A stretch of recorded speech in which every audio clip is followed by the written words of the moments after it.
প্রস্রাব দিয়ে রক্ত যাচ্ছে, ডাক্তার তখনই জিজ্ঞেস করবে প্রস্রাব পুরোটা লাল হয়ে পড়ছে নাকি প্রস্রাবের প্রথম অংশে লাল বাদ বাকিটা সাদা, অথবা প্রথম অংশ সাদা শেষেরটা লাল।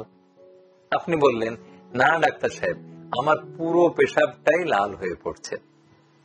ডাক্তার সাহেব তখন জিজ্ঞেস করবে যে আপনার কি প্রস্রাবটা যখন বের হচ্ছে তখন যন্ত্রণা হচ্ছে, ব্যথা বেদনা হচ্ছে? আপনি বললেন না ডাক্তার সাহেব, আমার কোনো ব্যথা বেদনা নাই, খালি প্রস্রাবটাই লাল টকটকে হয়ে পড়ছে। তখন পরবর্তী প্রশ্ন, এরকম কি এইবারই প্রথম হলো নাকি আগেও হয়েছিল? আপনি বললেন না, আরো আগে 2 বার হয়েছিল। তার মানে এই রক্তপাত, প্রস্রাব দিয়ে রক্ত যাওয়া বা রক্ত ঝরা, এটি মাঝে মাঝেই আপনার হয় এবং আপনা আপনি ভালো হয়। আপনি বলবেন না না, আমি তো ওষুধ খেয়েছিলাম। আসলে রোগটার ধরনই এরকম, ওষুধ দিয়ে বন্ধ হয়নি। রোগটার ধরনটা এরকম যে ও মাঝে মাঝে দেখা দেয়, মাঝে মাঝে হারিয়ে যায়। হ্যাঁ, তো এই জন্যে অনেকে মনে করে যে ধরেন প্রস্রাব দিয়ে রক্ত গেল, সাথে সাথে সে পার্শ্ববর্তী কোনো ডাক্তার, পার্শ্ববর্তী কোনো ফার্মেসি অথবা গ্রামের ডাক্তারের কাছে পরামর্শ চাইলো। গ্রামের ডাক্তার অথবা ফার্মেসির মানে মালিক অথবা দোকানদার সে বলল যে ঠিক আছে, একটা অ্যান্টিবায়োটিক খাও, রক্ত বন্ধের ওষুধ খাও, ভালো হয়ে যাবে। আপনি খেলেন এবং রক্ত পড়া বন্ধ হয়ে গেল। এই রক্ত পড়া বন্ধ হওয়াটা কিন্তু ঔষধের কল্যাণে অথবা ঔষধের গুণে হয়নি। রক্ত পড়া বন্ধ হয়েছে রোগের ধরন অনুযায়ী আপনা আপনি। ফলে আপনি ভাবলেন যে আপনি তো সুস্থ হয়ে গেছেন। এরপরে 3 মাস পরে অথবা 4 মাস পরে আবারও রক্তপাত হলো, প্রস্রাব লাল হয়ে গেল। আবারও দোকানে গিয়ে বললেন যে সেই ওষুধটাই দেন যেটা খেয়ে এর আগের বার বন্ধ হয়ে গেছে। আপনি আবারও সেই ধরনের ওষুধ নিয়ে আসলেন, রক্তপাত বন্ধের ওষুধ আর একটা অ্যান্টিবায়োটিক খেলেন, রক্তপাত বন্ধ হয়ে গেল। আপনি নিশ্চিন্ত হয়ে গেলেন যে আপনার রোগটা ভালো হয়ে গেছে। কিন্তু ঘটনা কিন্তু তা নয়। ঘটনা হচ্ছে রোগটার ধরনই এরকম যে ও মাঝে মাঝে দেখা দেয়, মাঝে মাঝে হারিয়ে যায়। রক্তপাত দিয়েই শুরু হয় রোগটা। মহান আল্লাহ তাআলা আপনাকে বারবার সতর্ক করে দিল রক্তপাত দিয়ে যে তুমি পরীক্ষা নিরীক্ষা করো। আপনি উপেক্ষা করলেন, পরীক্ষা নিরীক্ষা না করে ফার্মেসি থেকে ওষুধ খেয়ে নিলেন এবং আপনি ভাবলেন যে আপনি সুস্থ হয়ে গেছেন। কিন্তু রোগটা মোটেও সেরে যায়নি। আমি এইভাবে বলি, তোমার এই বধিবে যে গোকুলে বাড়িছে সে। তোমাকে যে হত্যা করবে অথবা বধ করবে সেই কিন্তু তোমার শরীরের ভিতরে ধীরে ধীরে বড়ই হতে যাচ্ছে। কারণ এই রোগটি হলো ইউরোথেলিয়াল ক্যান্সার অথবা ট্রানজিশনাল সেল কার্সিনোমা।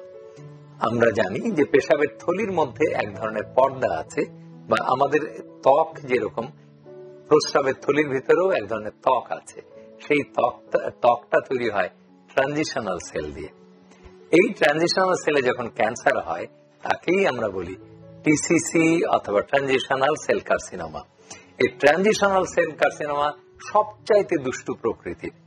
একটা দুষ্টু বালক, দুষ্টু শিশুকে ধরেন আপনি ঘরে চুপচাপ বসিয়ে রেখে আপনি পাশের কিচেনে গেলেন, রান্নাঘরে গেলেন আর বললেন বাবা এখানে চুপচাপ বসে থাকো।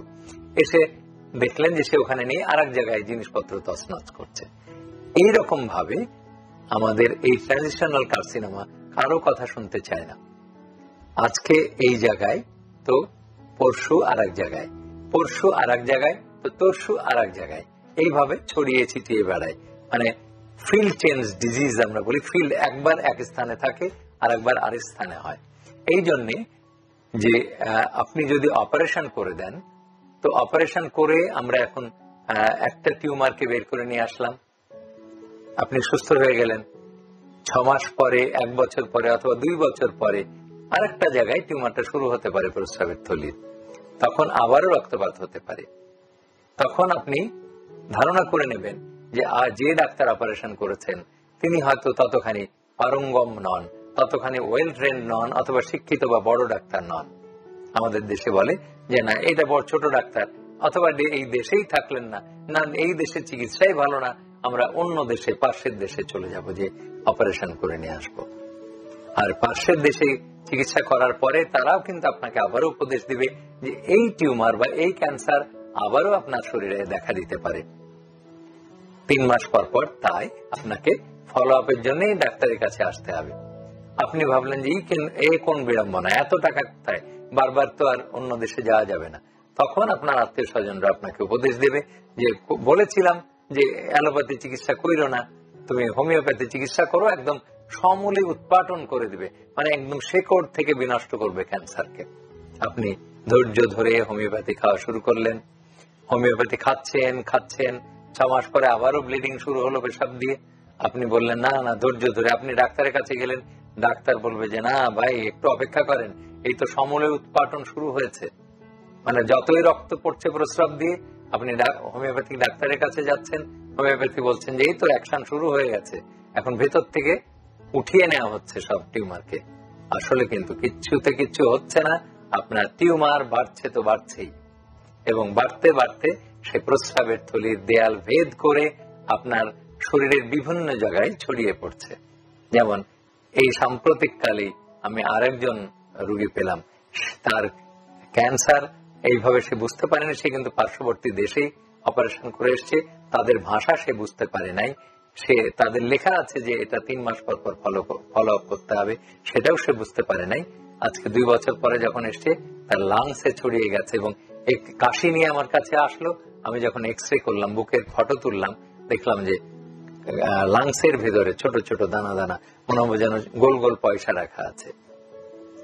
এখন কি করবেন? তাহলে দেখেন, যে রোগটি ছিল সীমার ভেতরে, সেই রোগটি অসীমের মধ্যে চলে গেল।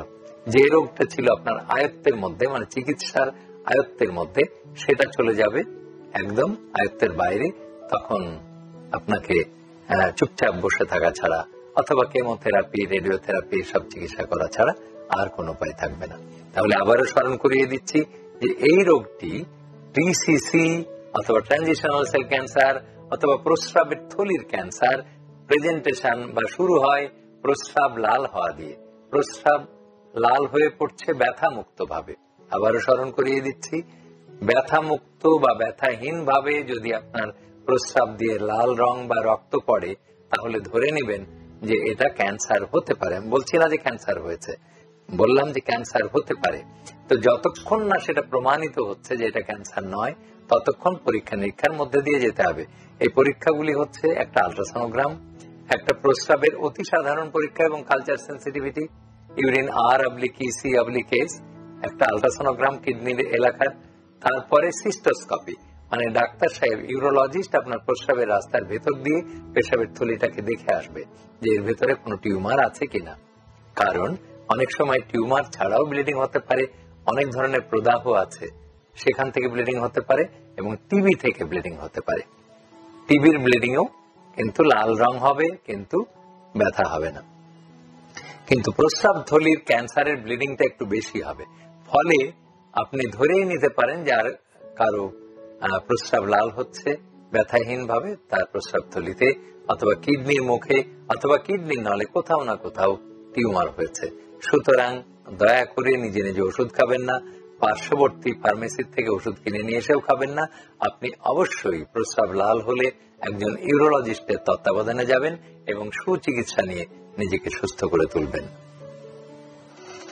নিয়মিত স্বাস্থ্য বিষয়ক পরামর্শ পেতে আমাদের চ্যানেলটি সাবস্ক্রাইব করুন এবং বেশি বেশি লাইক ও শেয়ারের মাধ্যমে সবাইকে আমাদের সাথে সংযুক্ত হওয়ার সুযোগ করে দিন।